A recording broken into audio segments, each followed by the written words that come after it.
This is Life. This is your host, Sean Johnson. Thanks again for tuning in. I hope that the last several podcast episodes, I'm kind of getting used to this. My friend Matt says Sean, they're not called a podcast. Podcast is the title, is the actual podcast. Now it's an episode, not a podcast. It's kind of like you don't have a VCR player. You either have a VCR or a VHS, but you don't have a VCR player. Anyway, I do hope that you guys that the last several episodes have been a blessing to you. And I love doing this. I really have to admit that having a place that I can just share from the heart and share what, I believe God is speaking to me to share with all of you and whoever wants to listen. It's just really encouraging, because I think it allows us to have a forum, not just me, you as well, because I want to hear from you, and again, while we're talking about that, if you have any questions or emails, or you can hit us up on Twitter. This is Life Pod on Twitter, or this is lifepod@gmail.com. A Facebook page is soon to come, those kind of things. So feel free to contact us anytime, and I'd love to chit chat and talk with you, especially if if you have any tough questions that you want to have answered on the podcast, then let me know. But anyway, this has really been a blessing, and I just pray that today will be a blessing to you as well. Today I want to talk about something that is very important to me and to my walk with the Lord, being with and around so many different types of people and even types of Christians and also non-believers as well.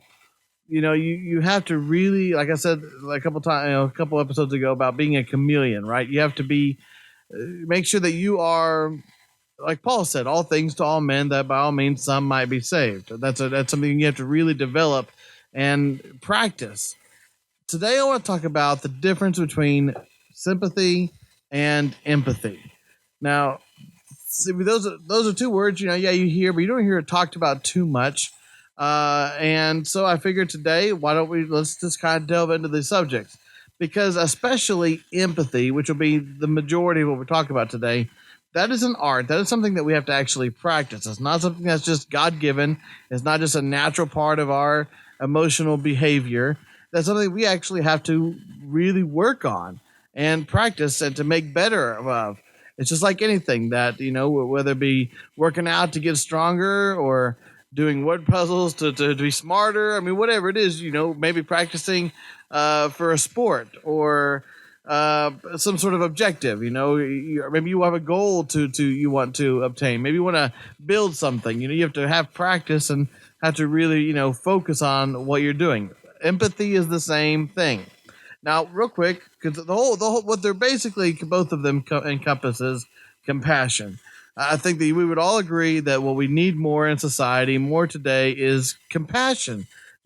Care for the fellow man, right? I think that if we were to really practice and focus on compassion and more than our hate or our division or our disdain for how other people or the way other people think, if we just would actually practice and have compassion, we would be much better off for it. Not just us, but society as a whole and our families. And it would be a better example for our children, so that they can grow up and have compassion. I think that we would reduce a lot of the bullying that goes on in schools.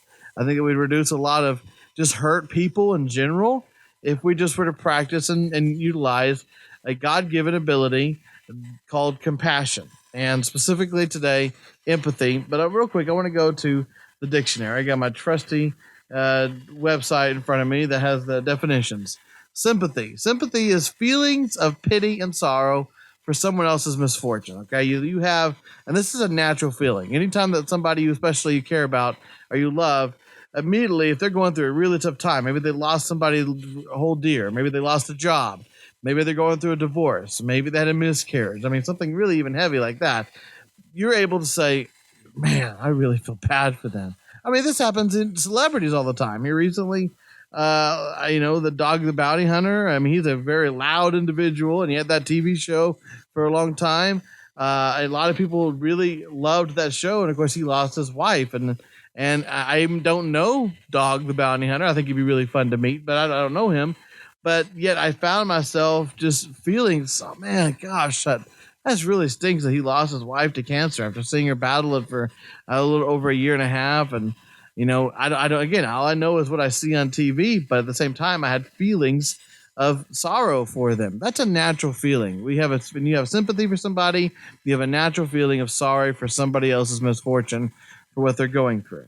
All right, that's something that's natural, and at least it should be natural. For maybe some people it's more easier than others, but nonetheless, it's still a natural feeling. Now, empathy is something completely different, but yet the same thing. Empathy is the ability, keyword, the ability to understand and share the feelings of another. Now, a common misconception of empathy is saying, in order for me to empathize with you, I have to know what you're going through by have had going through it myself. That's not exactly true. Yes, that helps. Believe me, if that's an easier way to empathize with somebody. Let's say if somebody has my friend's house burnt down and lost everything, and I have had that same thing happen to me. My house burned down and I lost everything. Absolutely, it would be very easy for me to empathize with them and be like, listen, I know what you're going through. Of course, some people say that, and they don't have really no idea what they're going through. That ends up becoming off as offensive. I really want to make sure that I never say that to somebody, like, I know what you're going through, when in fact I really don't. So we got to be careful with that. But if you truly do know what somebody else is going through, and you're especially close to them, you can say, I know what you're going through, and how can I help? That really needs to be the follow-up to that statement. I know what you're going through. I've been there before. This is what helped me, but how can I help you in this time of trouble?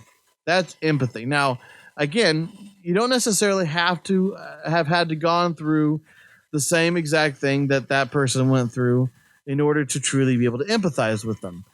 This is why it's an ability. This is why it's practice. It's something what you have to actually develop in your in your being and in your day-to-day life.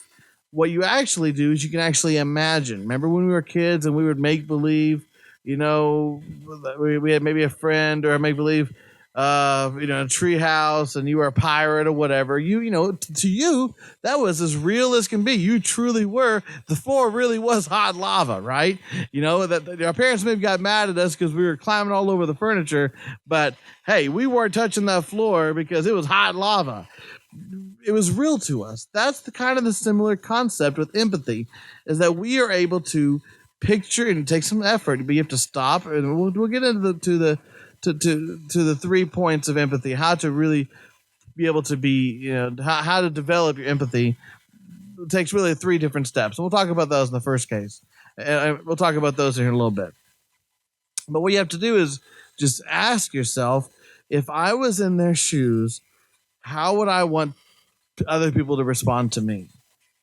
That's really, and that's scriptural. Do you remember the 2 greatest commandments? Thou shalt love the Lord your God with all your heart, mind, soul, and strength, and thou shalt love your neighbor as yourself. And of course, Jesus is one of the greatest things he ever said was, do unto others as what? As you would have them do unto you. That is the mind of Christ. That is what we should strive for as believers, is that option and that ability to be like, you know what? And patience. It definitely takes patience. There's no question. It takes patience to be like, I want to be able to respond to you in your time of need in the most best way, non-offending, and most helpful way possible. And we'll talk about some ways that can be later on. But let's go to Philippians chapter 2, verse 2.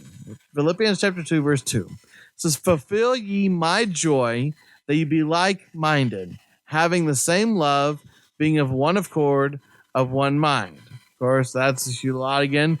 Easier said than done. We definitely in society, and not even in church, have the same love, same accord, same mind, being like-minded. But that doesn't mean that it's not something that we ought to strive for, and it's also not something that we don't have a precedent for. Jesus and his 12 disciples and everyone he talked about and he talked to and he ministered to, they were all for the same goal, and we ought to be as well.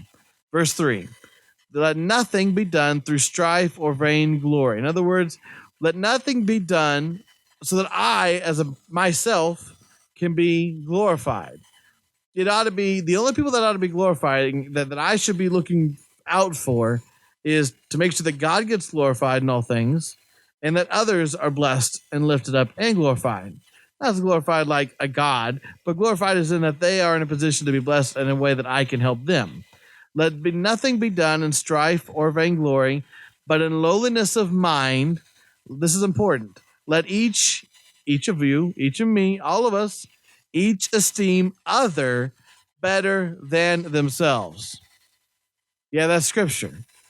It's asking us and really telling us, if you want to have the mind of Christ, if you want to be like-minded one to another, having the same love, being of one accord, of one mind, here's what you do. You esteem others better than yourself. And what that also means is that you think of others before yourself.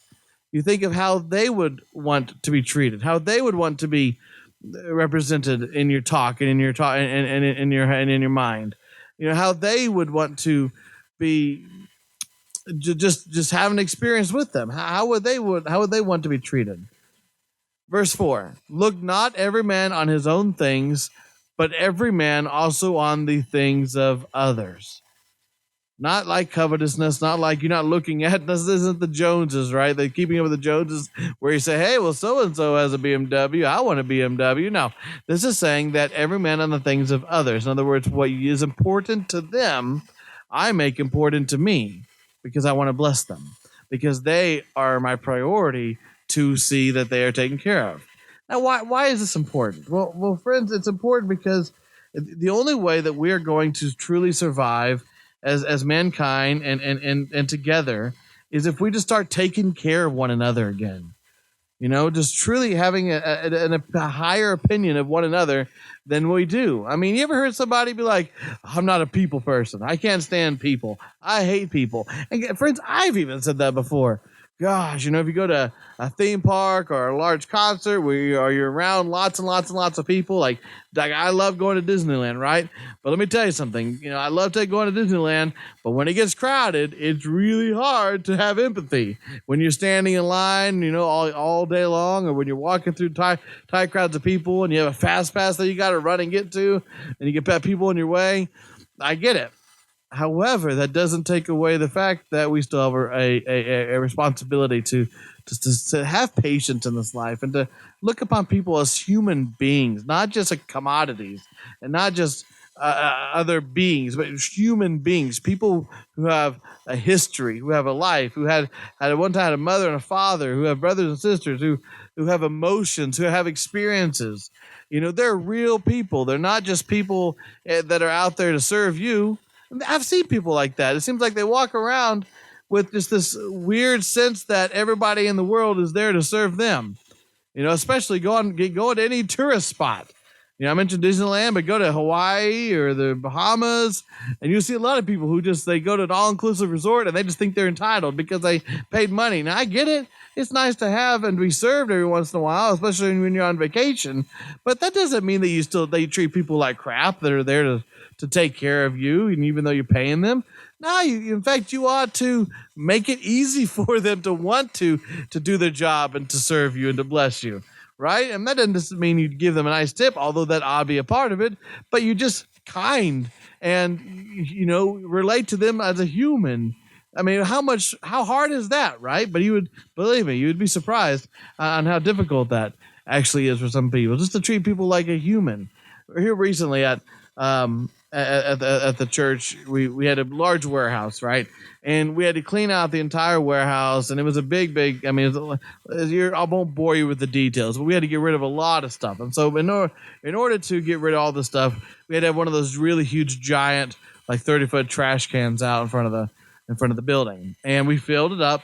And it was on a Friday. We come back Monday, and there's a door is wide open, and you know we had a lot of people dumpster diving, you know, which is fine, you know, whatever. I wish that they wouldn't have made a mess when they did it, but that's just what happens. Well, what had actually happened was they had made such a mess, and they had basically the top was overflowing now because they had moved things around.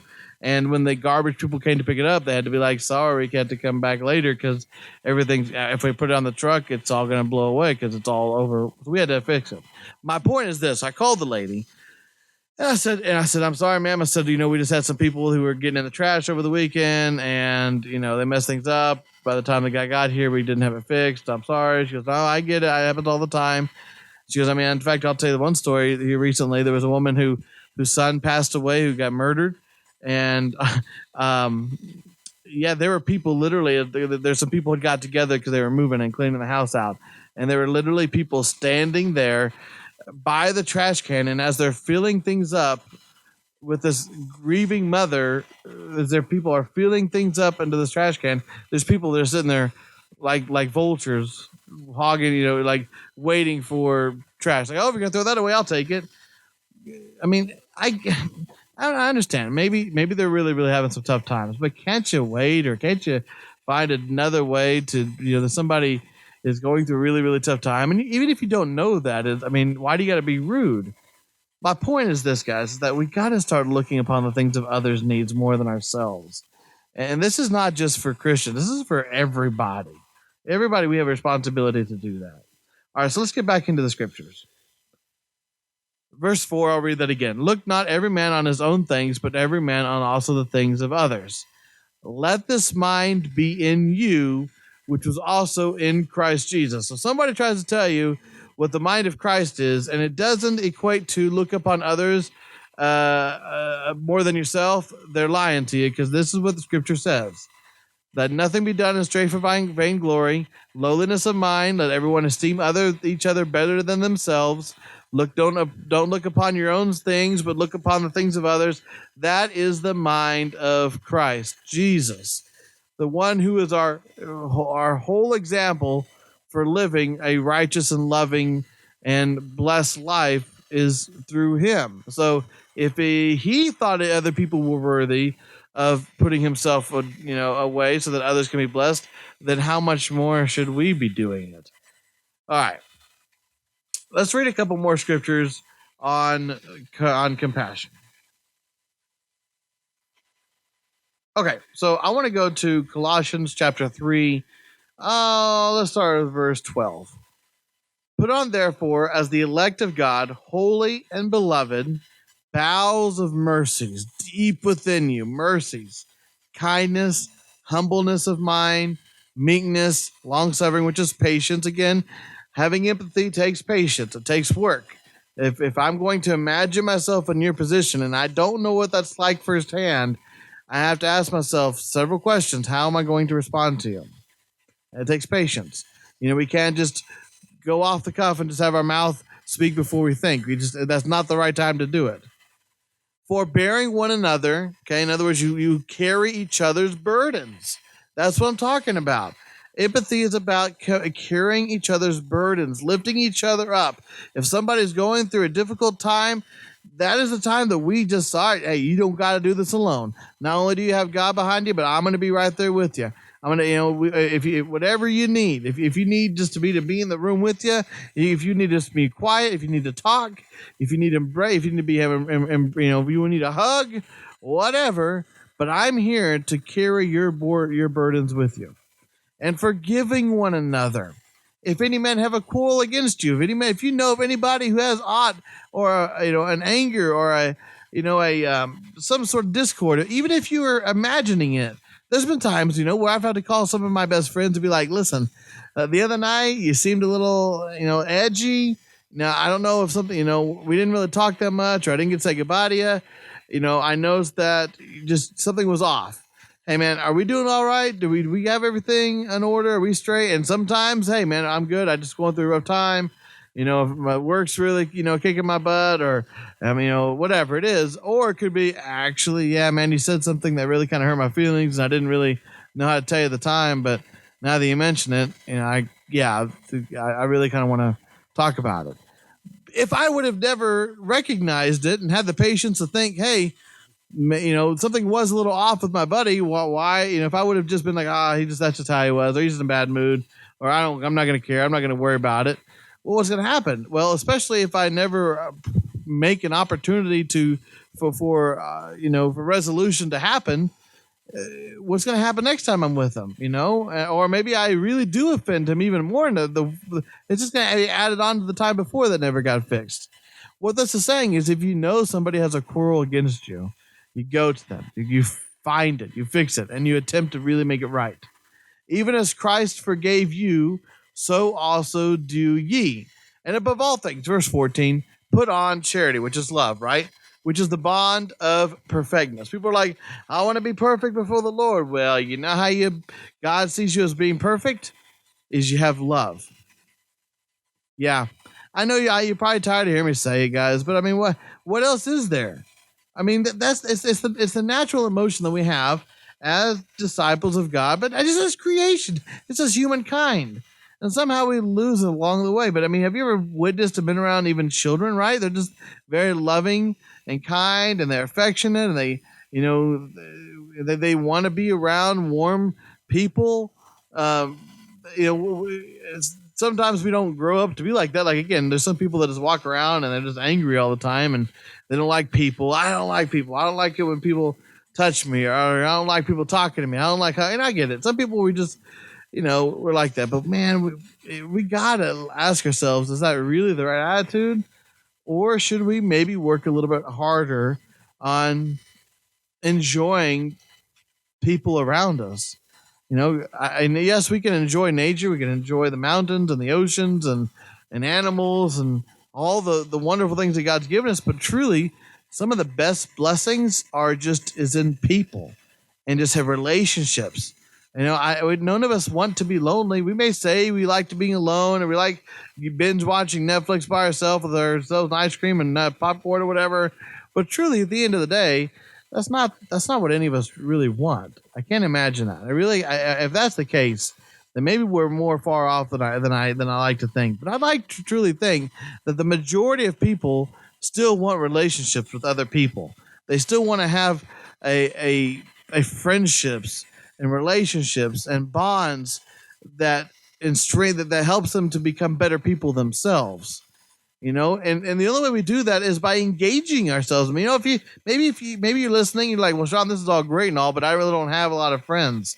Well, go make friends. Join a club, a gym membership, or go golfing or disc golf, or I don't know, just find something you enjoy. Ask yourself, what do I enjoy doing that other people like to enjoy together? And just go and get out of your comfort zone and introduce yourself and meet new people. That's the only way that we're going to keep this world going around, is that if we start relating and gaining new friendships and new relationships, and we're practicing this compassion that I spent the last 20 minutes talking about.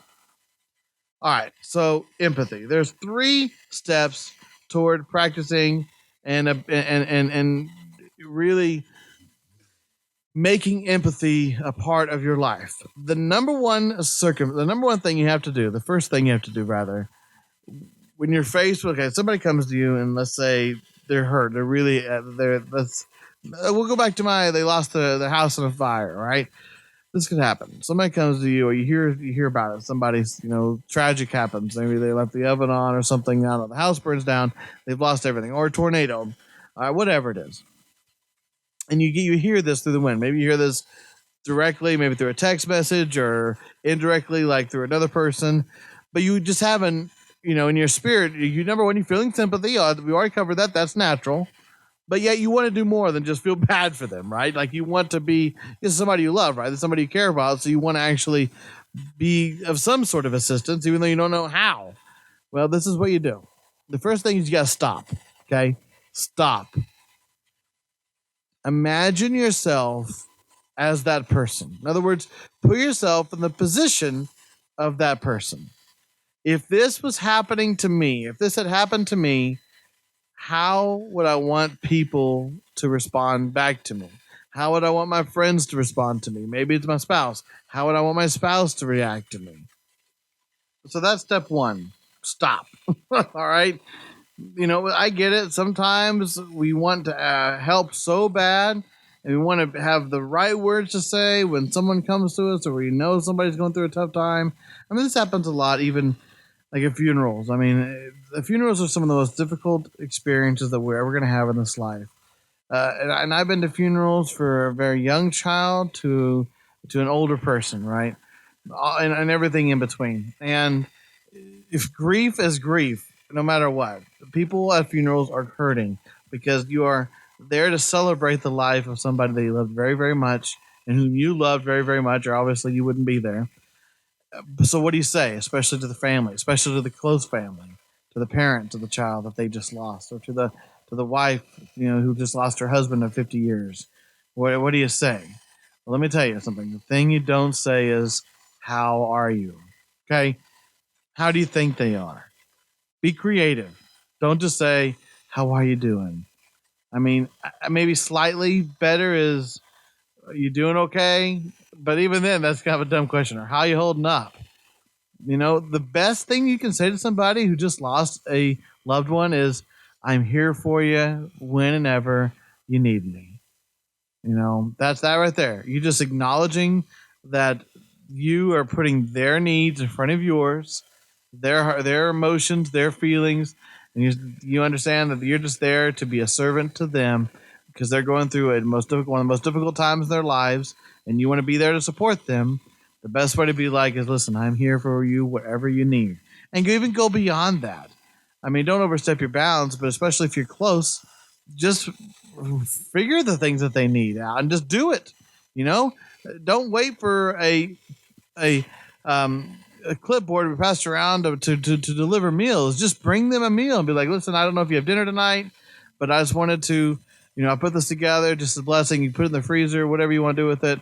But I just want to just give you, take a little bit off your shoulders tonight while you're, still going through this tough time."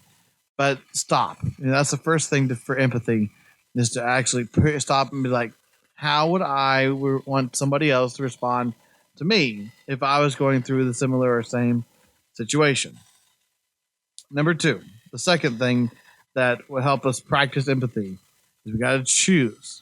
All right. So now that we've stopped, now that we've put them in our sides, in our hearts, if we've now esteeming them more than ourselves, I want to be, I want to be the best representation of not only God but myself as well. How can I respond? What's the best way to respond? Sometimes, friends, the best way to respond to somebody. Okay, and real quick, I'm not. I know I'm talking a lot about like grieving and bad things, but empathy can also be for good things too. I mean, somebody got a job promotion, somebody is getting married. So maybe somebody's got engaged, or maybe they had a new baby. I mean, those are the fun types of empathy, where you can be like, you celebrate with them. But there's also wrong ways to celebrate, right? Somebody tells you in confidence that they're going to propose to somebody else. You don't go around just blabbing it. You just keep it to yourself. But even though you're still excited for them. But again, this is empathy doesn't just have to be about misfortunes, but it's about you again putting them and others in front of yourself and be like, if I was going through their same circumstances, situations, because I either want to mourn with them or I want to rejoice with them. I want to do it the best way possible. That's not going to be offensive and also be the most productive to society and also to the body of Christ. Again, you imagine yourself in their shoes and how you would want to be treated if you were them. So what's the best way to respond to the circumstance? So you choose. Sometimes that's just not saying anything at all. I have this problem. I like to talk, and sometimes my mouth has got me in trouble sometimes. Or I say things just before I even think about it, and all of a sudden, foot insert mouth, that kind of deal, right? So you got to ask yourself, sometimes silence is the best option. Maybe just being there to listen, right? Just being there to be like, "Listen, I believe that, I don't really want to talk. But if you want to talk, let me just sit on the opposite side of the couch and let's just tell me what's in your heart. Tell me what's in your, because sometimes that's just what people need. They just need to know that somebody's there and and gives a crap about what they're going through. Again, good or bad, and they just want to know that somebody's there just to listen. Just so they can share their day and share their experiences. You can do this every single day when you go home to your spouse. Rather than telling them all about all the problems of your day, be like, "Hey, honey, tell me about your day." And also men, don't just if their boss, like tried to, have made them have a bad day, don't just go into superhero mode to try and fix it. Sometimes it's best to be like, "Listen, I'm sorry you had to go through that. That really does stink. And I'm sorry, but you know what, honey? I'm going to make your favorite dinner tonight. I'm going to make sure that everything you need tonight is taken care of. I'll run your bath. I'll get you a glass of wine. I'll put the kids to bed. I'll do whatever it takes to make sure that tonight you have the best night possible after a rough day. That's empathy. And that's choosing to put others in front of yourself, especially if you yourself as a husband had a really rough day. It doesn't matter. At that point, it's all about you taking care of the other person and saying, you know what? I care more about them than I do myself. I trust God to take care of me. I trust God to take care of me, of myself. And my duty is not to have self-preservation, because I, especially as a believer, I've already put myself on the cross and sacrifice. Jesus is the one who lives inside of me now. So therefore, I don't matter. It's all about, God will take care of me as He sees fit. My job, and now as a believer, is to take care of those, especially those in my household and those who God has given me. So step one was stop. Remember, put yourself in the position of the other person. Step two for practicing empathy is to choose what's the best way to respond. Again, this could be through like a physical touch, like maybe a hug. Maybe if you're good at counseling, maybe you have some things you want to share that actually are profitable to them. Silence, listening, and maybe just nothing. Maybe just nothing, no response at all. Okay, there's circumstances that call for just doing nothing. That's sometimes the best thing you can do. All right, and of course the last step is, you've already probably figured it out, is act. Right, take a step of faith, leave yourself out of the moment, and respond as you would want them to respond to you. You're saying, you know what? I'm going to put myself away. I'm going to allow God to take charge of the situation. I'm going to have patience here, and I'm just going to wait. I'm going to wait and really think about my response, because I want this to be something that not only affects this moment, but affects our relationship as a whole, and also will be a teaching moment for others, for our children, for just society as a whole. Empathy, my friends, it's something that we should take a hold of, not just see it as too difficult to accomplish or something that doesn't exist, but no, it's an ability that we can work on, that we can choose to have, and we can truly make a difference in this world. Until next time, God bless you guys. Aloha and mahalo.